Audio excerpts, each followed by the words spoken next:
What is up, everyone? My name is Ethan. I go by Lord Ethan. I'm an Overwatch collegiate varsity coach of coming up on 7 years, almost 10,000 hours, which is pretty awesome, pretty fun stuff. And I'm always learning too, which is an absolute blast. Hopefully, passing on that information today in the form of a VOD review. Today, we're going to be taking a look at Recker. They mentioned to me that hold on, excuse me. Oh my goodness, I gotta fix my neck. Oh my goodness. They mentioned to me that they're currently Silver 2 on TPS and started playing the game early January, playing support. They got up to Gold 1 before the end of the season. Now, this one, they decided to switch to DPS. They were mainly ERI, so they felt like hit scan was going to be an accessible role. Started playing Sojourn, Emery, Soldier, just basically the hit scans, and are generally a more aggressive type of player. They said that they think their best part of their gameplay is the aim, and that their game sense is something they're working on, as well as their positioning and tracking cooldowns, or just, kind of being a better teammate in general. They say, as well, it's easy to find themselves getting frustrated in the game, and they'll get they'll kind of lose themselves in that frustration. So, there's a lot of things that you can talk about when related to getting frustrated in game, and it ultimately boils down to don't keep your head clear, take deep breaths, do countdowns, whatever it takes to stay focused, right? And honestly, if you really, and this is terrible to say, but if you really care about winning, right? Then you will understand that it is important to lose, and it is important to navigate the frustration of losing to learn how to win, right? So I'm going to be taking a look at this Hollywood gameplay. Silver 2 is an awesome place to start, and on DPS as well. After hitting gold on support, you've got some really nice fundamentals that will hopefully carry over into some really nice moments on DPS. Now, your ball is taking a lot of damage here. You want to make sure that you, if you have opportunities to work the barrier, that you do, just damage the shield and break off some of those panels for Domina. My policy is closer walls, corners, cover, so be careful about wandering out too far out into the open whenever it comes to doing your damage. You're just liable to get picked off, especially the higher and higher up you climb, the more punishing those places become. Generally on Emery, I'm not a huge fan of nade spam. You want to use the nades to turn your insignificant damage into significant damage, right? So this Freya, who's half HP, you could send her to 1 HP with a nade, and including the damage that you did. But in addition to a nade and into head taps or two critical bursts, right? You would be able to delete someone, right? So really, you want to save your nade for those moments, right? I haven't seen us whip out the pistol yet. The pistol is really good for helping with a little bit of mobility, movement speed, and vertical mobility. We can jump up to that high ground. We might be able to jump up the high ground. Might not be able to, actually. And I'm not sure where that nade was going, to be honest. We're stuck in the choke here, and really, we just need to take the stairs, move up to the left side, and go up high ground, not dance around in the middle of the open where we're liable to take Freya damage, Ashe damage, Mizuki damage, and draw the ire of the Domina. Our ball is in, but we are not, and honestly, we've been part of this fight. We've been kind of engaged here for a long time, and at the end of the day, we can just use our pistol and move up to the steps here, right? So map control is going to be really important. We want to make sure that we're not getting stuck here in the choke where we won't have angles, we won't have pressure. Our ball is in, again, and he ends up dying. And is that because he's in and feeding? Maybe, but like his team never went in with him. What else is he supposed to do besides feed, right? Might be one of my questions. We're playing just a little bit too safe, which is really interesting since Recker says, I kind of err a little more on the aggressive side of things. If that's true, then I'm really excited to see a nice, strong, aggressive ultimate. Yep, there it comes up here, and we're going to see the Mizuki ult come up as well. That nullifies the projectile, so we switch targets onto the Freya, and that's A-okay. So after taking any damage at all, we want to get really sensitive to taking more damage, right? And so these targets that we have marked, right, the Freya on the high ground, the Ashe on this on this opposite high ground in the cafe, we want to be mindful of those threats and position ourselves around them as the fight goes on, right? So moving up to the high ground was a good call, especially to deal with the Freya. And then after you get that pick, right, you can just kind of hang tight, right? Slow down for a little bit and make sure that you're not making yourself vulnerable, right? Because you want to play for your advantages, right? Every little bit of damage you get, every pick you get, every position that you're able to take, every second less that you spend in a choke point, and every second more that you spend on a high ground position, on an off angle, anywhere where you can get damage and stay safe in the process and not die, and be able to play on a good timing with your team and play for the portion of the map that you can reasonably control, right? Those are going to be things that you want to find time for, right? So again, there's and I'm going to say this a lot, or you hear me say this with a lot of odd reviews, and honestly, I recommend watching all my VOD reviews, so the insight is pretty universal, right? But we're not using any of the map. We're just stuck here in this choke on this side of the map, in this corner, right? When really there's high ground here, there's high ground here. We can even jump up here using our pistol, since again, our pistol gives us some speed boost and a jump height, right? So we can jump up onto this high ground. We can play the other high ground, right? We don't have to be on the low ground on the point. We can be looking for angles. We could be playing cover, right? We're a little too far away from our walls, our corners, and our cover, right? So we're going to end up getting picked off from this position. Now, it's really fortunate that our team is able to make the most of this fight and get something going here on the point. We were able to contribute to that a little bit, but not nearly as much as we would have liked to. And honestly, it all boils down to Overwatch is a cumulative game. It all boils down to just that we didn't come up on the high ground as early as we were able to, which is literally the first time we walk up to the choke, just turning up here, using our gun if we need a speed boost, and getting up onto this high ground to control it, right? And that's going to be where our character is good. That's going to be where our angles are best. That's going to be where our targets, our threats are most visible. We can either see our threats coming from a long way, or we can see the targets that we want to shoot, right? I like moving up and taking the high ground. That's really good. You want to be careful because normally teams look to control this space, so it's really good that that no one happens to be up here. And with those nades, just make sure that you're really learning what those bounces and what those arcs look like. And then also, after getting that pick on the Ash, just settle down, right? Go find a health pack. There's a large health pack right down here, right? So make sure that you know what your health looks like. Go find a health pack, right? And go make sure that you're playing safe, right? Because you don't want to get an advantage like getting a kill and then throw it away by getting killed yourself, right? Your mercy brings you back. Your Zenyatta transcendences.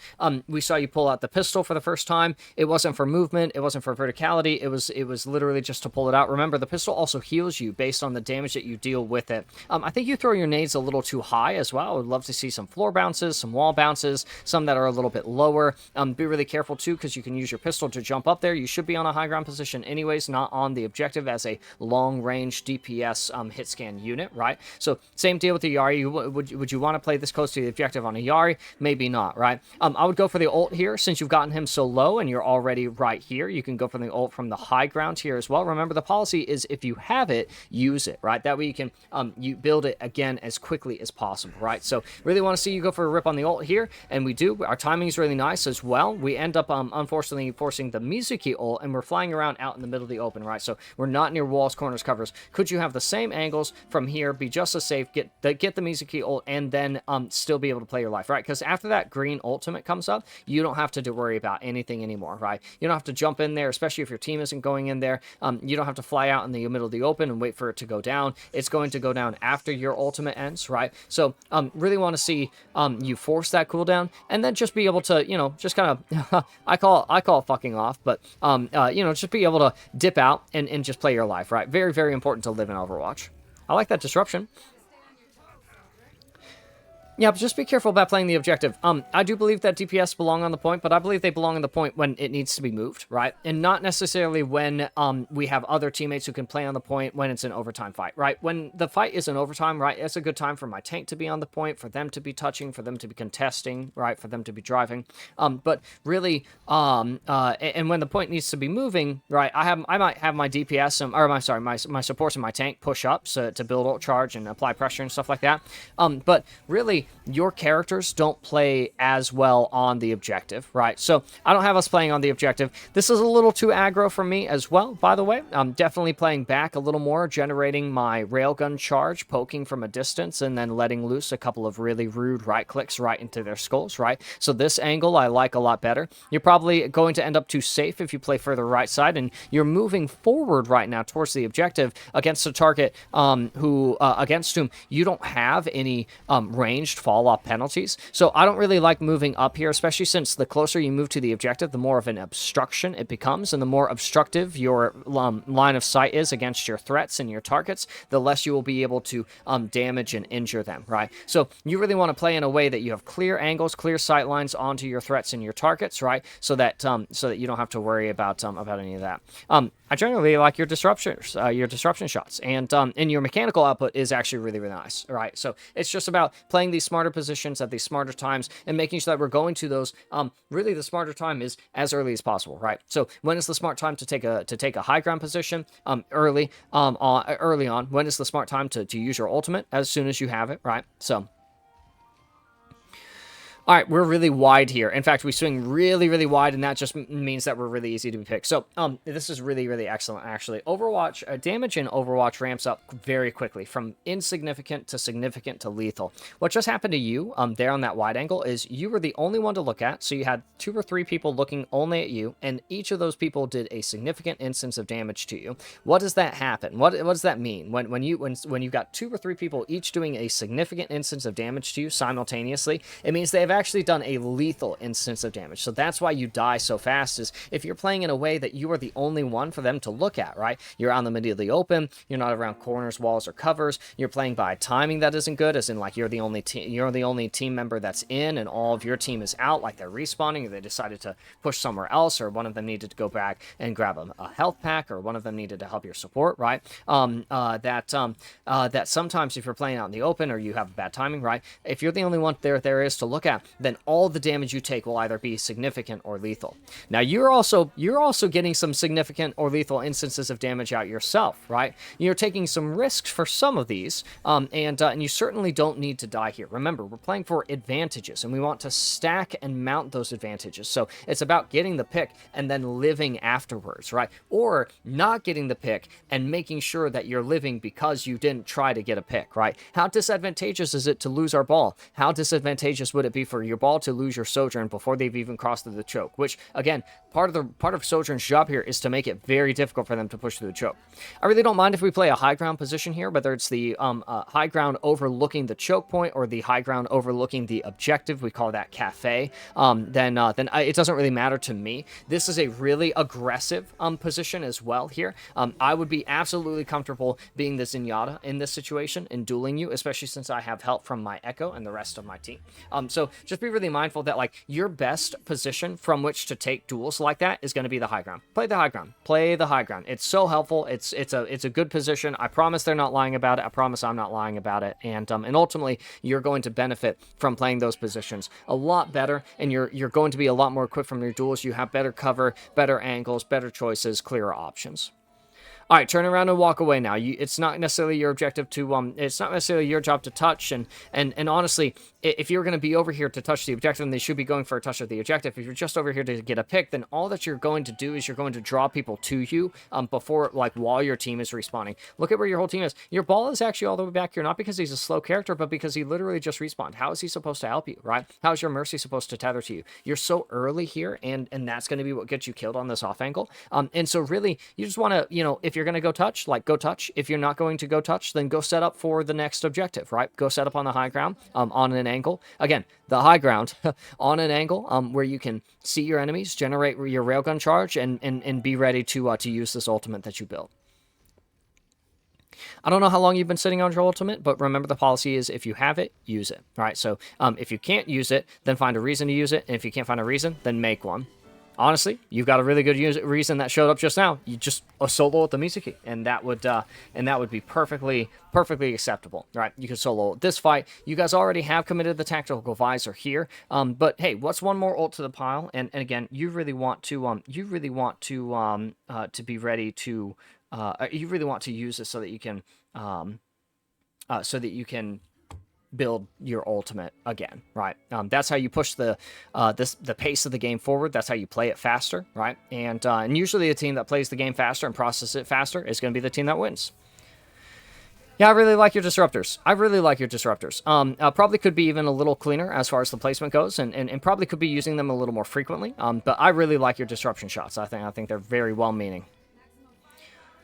I just want to see you let it rip on this ult. That's pretty much it at this point. And your mechanical output, I might have already mentioned this, is actually quite nice. I actually really like this.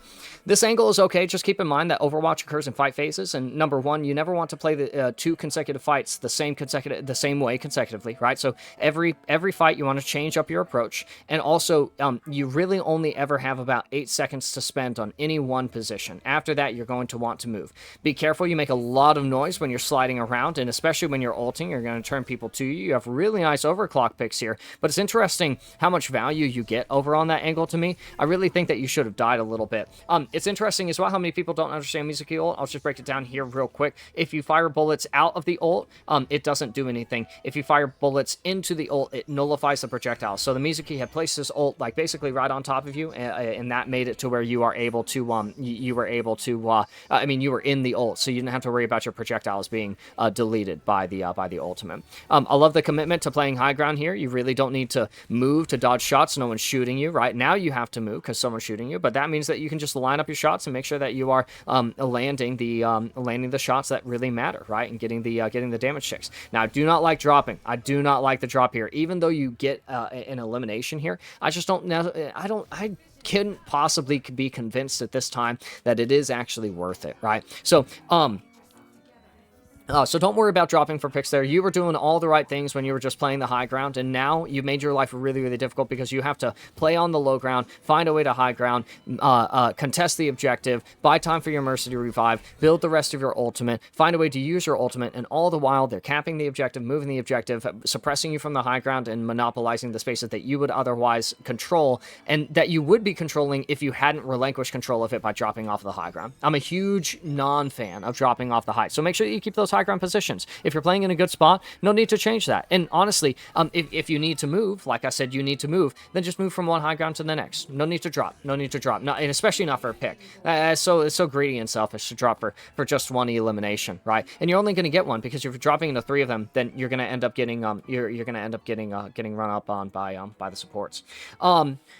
Okay, we actually kind of blazed through this one. This one was a fairly fast replay code. There wasn't a great need to dig into a lot of big details. In fact, we won't even be able to get to those details until we get through some of these big points first, right? So ulting when we have it, finding those high ground positions, playing our good matchups, making sure that we're positioning ourselves for certain phase of the fight, making sure that we're not staying too long on any one position, and also making sure that that we're looking at the right targets and that we are playing our ranges against those targets, right? So no need to walk in to land bullets against a person who is going to take full damage from all of my shots anyways, right? I could instead just hold my angle, hold my space, stay there on that high ground, and do my damage from a safe distance and be able to dodge their shots or not have them look at me at all because I'm so far out of the way, right? That I can see them, but they can't see me kind of deal, right?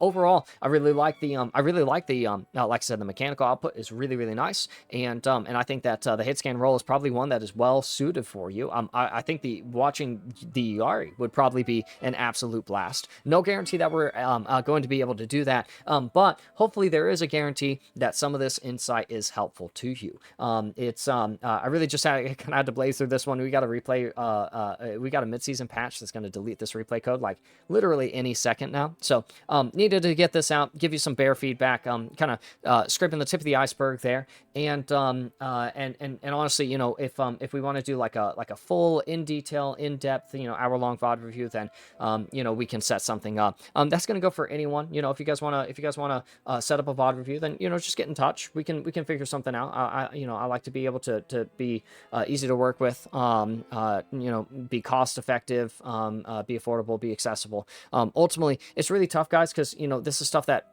you know, obviously I can do little VOD reviews, and we can do that. You know, just here on the YouTube for free. You know, it's just unfortunate. I'm not a time wizard. I don't have all the time in the world, and you know, I definitely have bills and taxes and stuff to pay, and so to that end, you know, it's just we can't we won't be able to monopolize my time with free VOD reviews, right? Especially not those really long, in-depth ones. Although I really, really love those ones. Can't wait to get back to those soon. But you know, we'll kind of take things as they come. Recker, a huge shout out goes to you. A huge thank you for supplying the replay code for us to examine and celebrate and remark upon on the YouTube channel. Hopefully you found some of the feedback helpful. And guys, if you found any of this insight helpful, if you found the video entertaining, or like listening to me at 1.8 times speed, then feel free to leave a like on the video, subscribe to the channel, leave a positively oriented comment in the chat below, and look forward to seeing the next next one by hitting the bell icon so you guys can be notified of when we go live with any videos. No word yet on streams. I don't know what the timeline looks like on that, and or as well any of these other toys like a replay code submission form or anything like that. As we grow slowly but surely, we'll see about implementing some of these things. For now, we're just going to stick to these VOD reviews and go from there. Guys, thank you so much for watching. Remember to remember to be good to each other, be good to your teammates, be fair to yourselves. Thank you guys so much for watching. Have a wonderful day, and I'm looking forward to seeing you guys in the next one. Thank you so much.